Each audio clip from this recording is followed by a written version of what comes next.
মিজান ভাইয়ের আগমন, শুভেচ্ছা, স্বাগতম।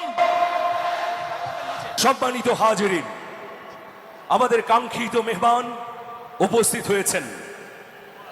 সকাল থেকে অধীর অপেক্ষায় যারা শীতে কষ্ট করেছেন, কুয়াশায় ভিজেছেন, তাদের প্রতীক্ষার অবসান হয়েছে।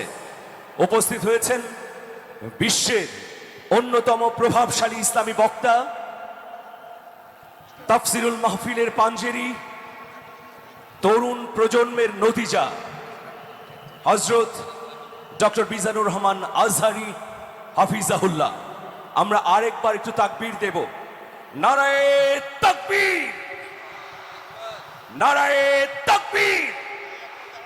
প্রত্যেকেই আপনারা মোবাইলের আলো জ্বালিয়ে আলোর বন্যা বয়ে দেন, সারা বিশ্ব দেখুক আজকে যশোর একটা অনন্য ইতিহাস তৈরি করেছে।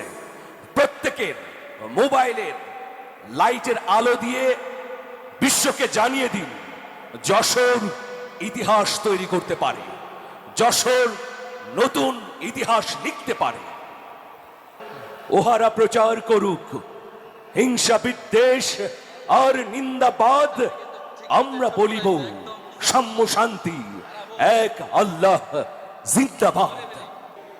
এবার সম্মানিত অতিথি তার তাফসিরুল কোরআন পেশ করবার আগে ডাক্তার শেখ বহিউদ্দিন স্যার আপনাদের উদ্দেশ্যে কিছু বলবেন।